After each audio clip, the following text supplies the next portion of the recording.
Wednesday, Jamar Robinson's family celebrated his birthday. 2 days later, they were in hiding after finding out that the man convicted of his murder had escaped from prison. Derrick Groves' name echoed through New Orleans, whispered in fear and spoken with anger.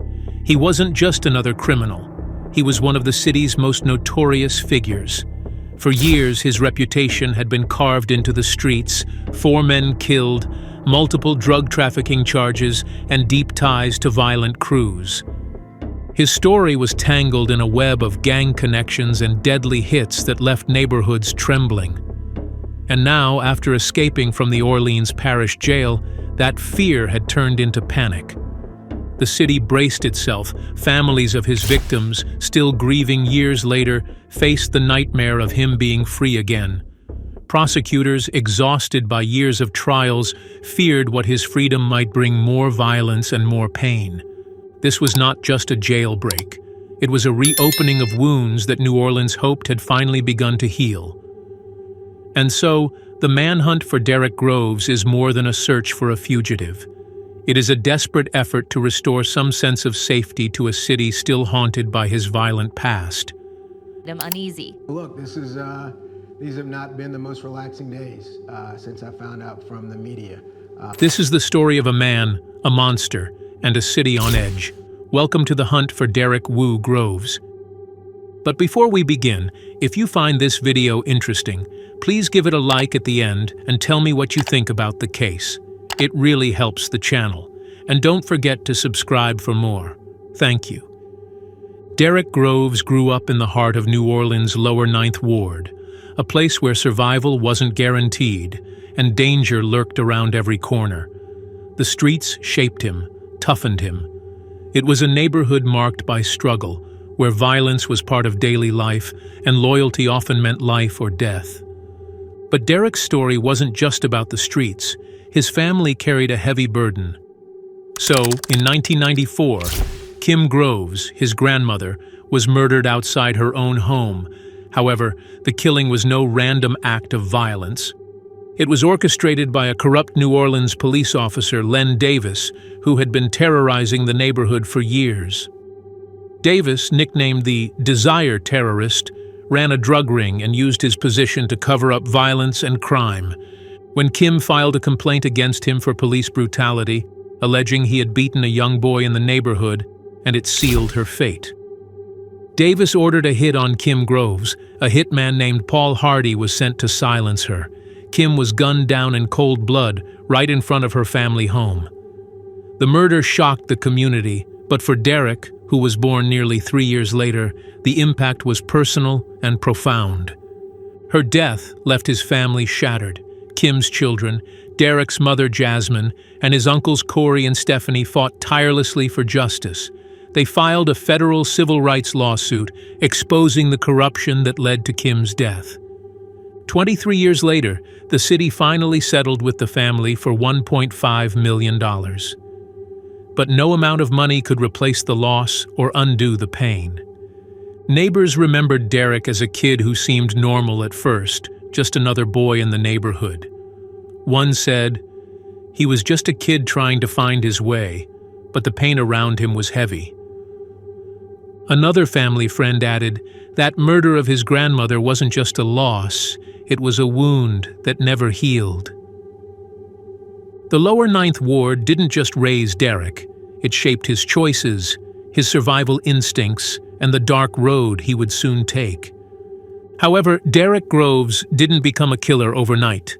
His descent was slow, layered, and shaped by years of chaos around him. It started with small things: stolen bikes, street fights, and late-night runs with older boys who already had records. And by the time he was 17, the stakes were higher. In 2014, he was accused of shooting his own godfather, Christopher Bush. It happened in Holy Cross, and Bush was critically wounded. But before the case could go to trial, Bush was gunned down in a separate incident. He'd left behind a written statement absolving Derrick, but prosecutors said he only wrote it out of fear.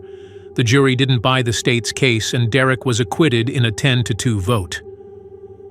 That was his first real brush with the system, and it didn't stop there. Then Groves became a name whispered around the Ninth Ward. He was never the loudest, but people said he was smart and calculated. He kept his circle small and didn't talk unless he had to, and when he did speak, it was often in code. The streets taught him the rules: never show fear, never snitch, and never get caught slipping. He learned how to move like a ghost, quiet, fast, and always one step ahead. And by 2016, his name had started appearing in police reports tied to violent incidents, assaults, suspected drive-bys, and drug runs, but nothing stuck. He was slippery, and he knew it. Then came the alliances. One name kept showing up beside his: Kendall Barnes. Barnes had his own reputation, a known enforcer with ties to local crews. Together, they moved like shadows. There were whispers about paid hits, about Groves being the kind of man who handled problems permanently. His social media didn't help, and in several now-deleted posts, he rapped about doing hits, flashing signs, and dropping cryptic lines that sounded too real to be lyrics. One post went up just hours after a fatal shooting. People noticed and the feds noticed, and from that moment, Groves wasn't just another street name, he was a target, but he already knew how to play the game and he wasn't playing to lose.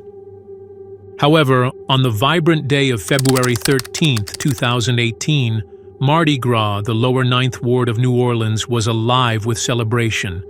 Streets like St. Claude Avenue were packed with families and friends, and children played. Brass bands filled the air, and the community came together to mark a day of tradition and joy. Among those celebrating were two young men, Jamar Robinson and Byron Jackson. Jamar, 26, was known to many as a devoted father and a man who had worked hard to build a better life. After Hurricane Katrina, he returned home to New Orleans, balancing school and work as a patient transporter at a local health center. Despite the harsh realities of his environment, Jamar stayed clear of trouble and had no criminal record. His family described him as a baby, cherished and protected, the youngest of three siblings. Also, Byron Jackson, just 21, was affectionately known as Big Baby to his family because of his size and gentle spirit. A 2015 graduate of McDonald 35 High School, Byron had been accepted to Southern University at New Orleans to study business. His early life was marked by resilience. 2 years earlier, he had survived a shooting that left him wheelchair-bound for months. Yet Byron fought back, relearning to walk and pushing himself to reclaim normalcy. His family recalled him as full of life, deeply rooted in faith, baptized young and surrounded by love. That evening, Jamar and Byron were at a house party on St. Claude Avenue, surrounded by friends and neighbors. The mood was festive, the sounds of celebration all around. But at approximately 8:15 p.m., everything changed. Witnesses reported seeing two men armed with AK-47 assault rifles approach the crowd. Among them was Derrick Groves, alongside his known associate Kendall Barnes. The shooters weren't random. They had a target, a local heroin dealer named Richard Bam Green, accused of previous violence in the area, but Bam escaped unharmed that night. Instead, the bullets struck Jamar and Byron, two young men with no gang ties, caught in the crossfire of a war they had nothing to do with. Jamar was shot while sitting in a car with friends. Byron was also hit in the chaos that followed. 3 others were wounded and rushed to hospitals, but both Jamar and Byron succumbed to their injuries, Jamar at the scene, Byron after hours in intensive care. Also, Eric Robinson, Jamar's cousin and close friend to Byron, was also at the scene. He survived but was shot 5 times. In court, Eric testified about the surreal and violent moments, how he had noticed a suspicious car parked nearby and instinctively armed himself. When Groves and Barnes opened fire, Eric was hit but managed to fight back, firing his own weapon before falling. His courage was a stark contrast to the chaos around him. Other eyewitnesses recounted the panic, children and adults fleeing, the stunned silence after the gunfire, and the heartbreak as emergency services arrived too late for some. The community was rocked. A day meant for joy was forever marked by tragedy. After the shooting, Groves's social media activity raised serious alarm. Hours later, he posted a rap video lyrics boasting about doing hits and claiming responsibility for violence. Though the video was quickly deleted, investigators had already saved copies. Also, federal agents stepped in, coordinating with local law enforcement. They began a deep dive, tapping phones, tracking burner devices, tracing messages, and monitoring associates. Surveillance footage and GPS data placed Groves and Barnes at the scene. So, the prosecution built a meticulous case led by Assistant District Attorneys Forrest Ladd and Zachary Creel. They called on 3 brave eyewitnesses, including Eric Robinson, who identified Groves and Barnes as the shooters. Cell phone records dismantled Groves's alibi, and ballistics confirmed the use of the assault rifles recovered from the scene. However, the defense fought hard, challenging witness credibility and painting Groves and Barnes as elsewhere that night. They argued that key witnesses had incentives to lie, deals with prosecutors, criminal histories, and personal grudges. Multiple trials stretched over years. The first conviction in 2019 was overturned due to the new requirement for unanimous jury verdicts. So, a retrial in early 2023 ended in mistrial when a juror was found to have improperly consumed media coverage.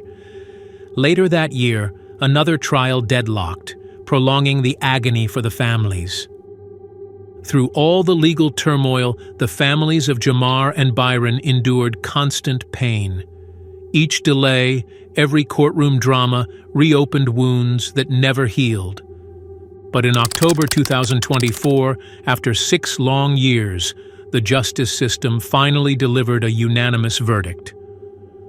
Groves was found guilty on all counts and 2 counts of second-degree murder, 2 counts of attempted murder. Groves was convicted last October of killing Byron Jackson and Jamar Robinson on Mardi Gras Day in 2018 in New Orleans' 9th Ward. He was given 2 mandatory minimum sentences of life in prison. Groves was tried 3 separate times in the killings. One was overturned due to being convicted being a non-unanimous jury. Another was a mistrial. During the third, the state secured a conviction. When you don't have every single witness come forward, we're able to use the words and videos and posts of Groves himself from his own social media, in which they were bragging about what they did and making threats. Room held a heavy silence as the verdict was read. Prosecutors, families, and community members alike felt the weight of the moment. For those who lost loved ones that day, the verdict offered a small measure of closure, a recognition of their grief, and a long-awaited step toward healing. However, Derrick Groves' criminal record didn't start or end with the Mardi Gras shootings. His path through violence and crime was broader, a web of offenses that painted a picture of a man deeply entrenched in New Orleans' underworld. In 2017, Groves pleaded guilty to manslaughter in the killing of Woodrow Smith, a case that revealed the cold efficiency with which he operated. Woodrow Smith was shot in the Desire neighborhood, a place notorious for turf wars and violent clashes. The manslaughter charge came after a protracted investigation, and Groves accepted responsibility, or at least he agreed to the plea deal. This was just the beginning. Then, 2 years later, in 2019, Groves pleaded guilty again, this time for manslaughter in the death of Tyrone Francis. This killing took place in the lower 9th Ward, adding another layer to Groves's reputation as a dangerous man who left a trail of death behind him. Both cases reflected a pattern of violence fueled by territorial disputes, drug deals gone wrong, and personal vendettas. But Derrick Groves wasn't just involved in violent crime. He was deeply embedded in drug trafficking networks that operated throughout New Orleans. Federal charges filed against him in 2019 revealed his role in distributing controlled substances, a key element in maintaining power and influence on the streets. Prosecutors detailed how Groves leveraged these illegal operations to fund his activities and build alliances, but his violent tendencies didn't stop once he was behind bars. Prison records and court documents exposed a more disturbing side. Groves attacked another inmate who had testified against him in court. This brazen act wasn't just an outburst. It was a calculated attempt to silence a witness and intimidate anyone who might stand in his way. It showed that even in custody, Groves wielded fear as a weapon. Prosecutors painted a grim picture of a man who was more than just a killer. He was a threat to anyone connected to the case. One prosecutor said in a court hearing, "Groves's violence knows no bounds. He is a danger inside and outside of prison. His escape only magnifies that threat." Interviews with law enforcement officials reinforced this view. They described Groves as someone who thrived on control, who responded to challenges with brutality. His network of associates, including Kendall Barnes and others, worked under his influence, spreading violence and fear. Groves pleaded guilty to 2 counts of manslaughter for the July 2017 killing of Woodrow Smith and in the killing of a separate victim after his October conviction. Groves also has a criminal past in drug dealing in federal and state courts and stands accused of battering a correctional employee last year. Groves was awaiting sentencing in the manslaughter cases at the So, while the Mardi Gras shootings brought him to national attention, the earlier manslaughter, pleas, and drug trafficking charges revealed the deeper roots of his criminal empire. These cases showed a man who had long chosen a violent, lawless path, one that would eventually lead to a massive manhunt and a city gripped by fear. The night of May 16, 2025, started like any other at the Orleans Parish Jail, but by dawn, it became one of the most infamous nights in New Orleans history. 10 inmates, including Derrick Groves, vanished into the city's dark shadows.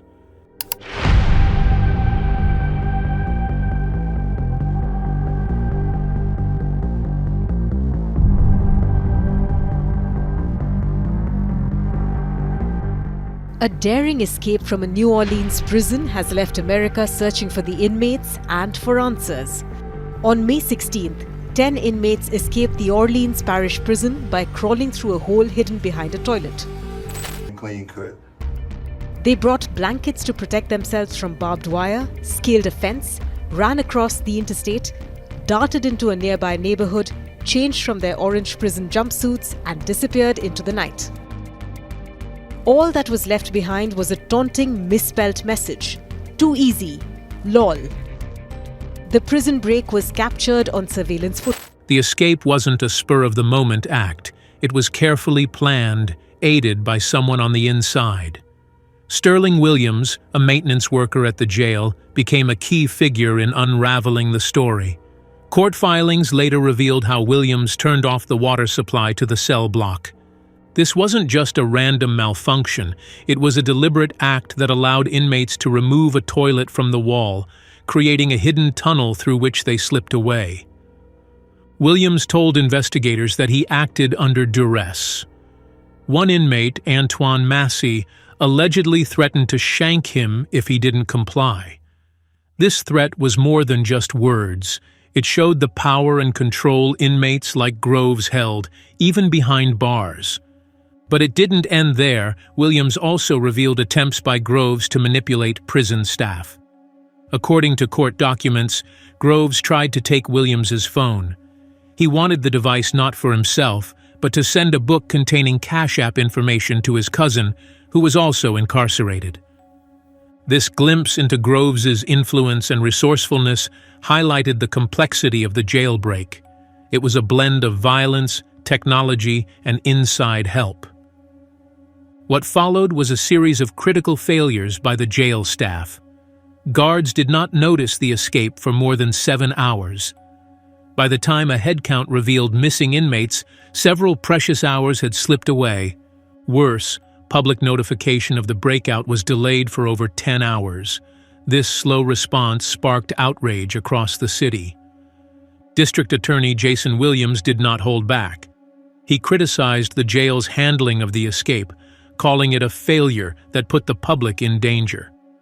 His words echoed the fear gripping New Orleans, a city already reeling from the violence tied to Groves and his associates. Meanwhile, families of the escapees scrambled to make sense of the chaos. Some went into hiding, fearing retaliation or worse. Community members expressed panic and disbelief. Social media buzzed with rumors and eyewitness accounts, but the facts remained clear. One of New Orleans' most dangerous men was back on the streets. And immediately after the jailbreak, law enforcement agencies launched a massive manhunt. Local police, state troopers, and federal agents joined forces, sweeping through neighborhoods, highways, and hiding spots across New Orleans and beyond.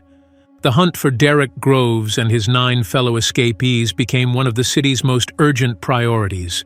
Rewards were quickly announced, up to $20,000 for information leading to the capture of Groves or any of the remaining fugitives. The promise of money sparked a flood of tips, but many were false leads or dead ends. Social media exploded with sightings, rumors, and speculation, making it harder to separate fact from fiction. Profiles of the fugitives circulated widely, and Derrick Groves stood out, a dangerous man with a long, violent history. Authorities warned the public to be cautious. Groves wasn't just any escaped inmate, he was linked to multiple murders, had demonstrated violent behavior even behind bars, and was considered highly unpredictable. As the manhunt stretched on, Groves's family spoke out. His aunt, Jasmine Groves, pleaded publicly for him to surrender. She reminded him of the pain his escape was causing the victims' families and the community. Her voice was steady but desperate. "It's time to do the right thing. Turn yourself in before more lives are hurt." Meanwhile, the community remained on edge. Neighborhood watch groups formed, and residents reported suspicious activity. Police increased patrols in high-risk areas, hoping to catch any glimpse of the fugitives. Despite intense efforts, 6 of the 10 escapees, including Groves, remained at large days after the breakout. Authorities continued to comb through leads, using surveillance footage, cell phone tracking, and informants to close in. The manhunt was not just a race against time, it was a battle for the city's safety and sense of security. Every day Groves stayed free. Fear grew, not just for potential new crimes, but for the message it sent about justice and control. In the midst of this chaos, one thing was clear. Derrick Groves was no ordinary fugitive, and until he was caught, New Orleans would remain on high alert. The pain of his escape ran deep in the families of Jamar Robinson and Byron Jackson. Jamar's mother, Judy Robinson, once said through tears, "He was my world, taken away so suddenly." Byron's sister spoke of her brother's nickname, Big Baby, a gentle giant who had fought to walk again after a brutal shooting years before. Both families endured years of waiting for justice, only to be thrust back into fear when Groves escaped. The lower Ninth Ward, already bearing the heavy weight of loss and violence, felt the sting of Groves's freedom acutely. Community members expressed anger and frustration. Many said they lived in constant fear. A local pastor described it as a wound that never fully heals. District Attorney Jason Williams acknowledged the community's grief and resolve. He emphasized that the verdict in Groves' case was more than legal closure. It was a commitment to restoring safety and trust. "This city has seen too much pain, too much loss," Williams said. "Our work is to stop that cycle, one case at a time." But the cycle of violence was complex. Long-standing poverty, fractured families, and limited opportunities created an environment where tragedy was often inevitable. This shooting was not an isolated event. It was part of a broader pattern impacting neighborhoods across New Orleans. As the search for Groves continues, and as the court prepares for sentencing, one truth remains clear. The cost of violence is too high, and the fight for justice is far from over.